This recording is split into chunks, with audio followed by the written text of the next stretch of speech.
Thank you, Mr. Speaker. Last night we heard news that the federal and provincial governments will be meeting with the Wet'suwet'en Hereditary Chiefs. We can all agree that that's a positive development for all Canadians. Mr. Speaker, we have to be honest about how we got here. The people in this chamber today are not responsible for 150 years of colonial policies designed to undermine and exclude Indigenous people. But they are responsible for their votes to continue that legacy.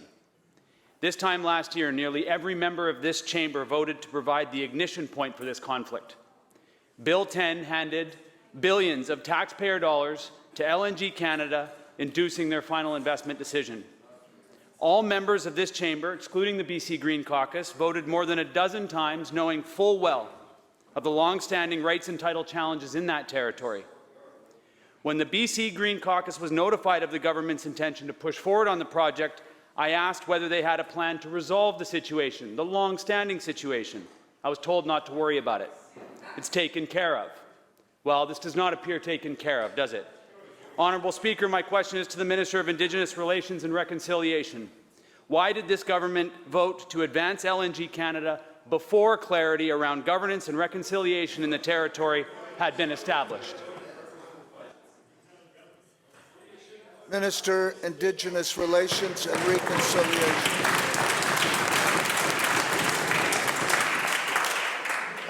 Thank you, Honourable Speaker, and thank the member for the Leader of the Third Party for his question. And I also want to thank him for his continued work on addressing reconciliation issues. And I appreciate the question. However, we have secured meetings with the Office of Wet'suwet'en, the Hereditary Chiefs, beginning this afternoon and tomorrow.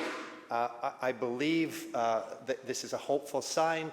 I'm an optimist, of course, but it is time that we pull together and not reflect on the past. We have decided, and working with the Office of Wet'suwet'en in cooperation, to find a way forward that will address the rights and title issues of the Wet'suwet'en people and do so with respect. That is what I'm focusing on. Leader, Third Party on a supplemental.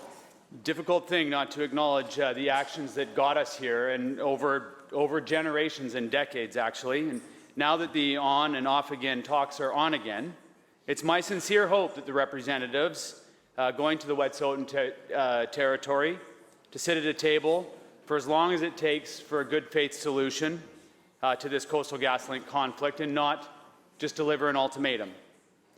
It has become painfully obvious to British Columbians and Canadians that this system is broken and it's not serving anyone well in this country or province. This legislature has had a select standing committee on Aboriginal affairs for the past 30 years. I'm on that committee. It exists in title only because the government has not empowered it to be effective. And that is a fitting symbol, I would say. We have a tool for all of us here to work together across party lines to find solutions to make the systemic changes that are needed to ensure the people in this chamber don't just continue the dysfunctional cycle that's been going on here for generations. To the Minister of Indigenous Relations and Reconciliation, I'm calling on this government to immediately strike and rename the Committee Aboriginal Affairs and empower it to better inform the decisions in this chamber. Will they do so? Premier. Thank you, Honourable Speaker, and I thank the member for his question. He will know, as a new member of the House, he will know that committees of this place are struck by consensus. The committee is going to be convened. All committees are going to be convened, and then we decide within this place what we charge those committees to do. The member will also know that although it hasn't received a lot of attention, earlier this week the First Nations Leadership Council was meeting with government officials to begin the work to put in place a work plan to implement the Declaration Act that was supported unanimously by all members of this House not 2 months ago. So work is underway, government to government, and that work will then make its way to the committee so all members can participate in that. But the work has to be initiated before we can get to that step. But I thank the member for his thoughtful question, and I can't wait for the committee to be constituted and do its work.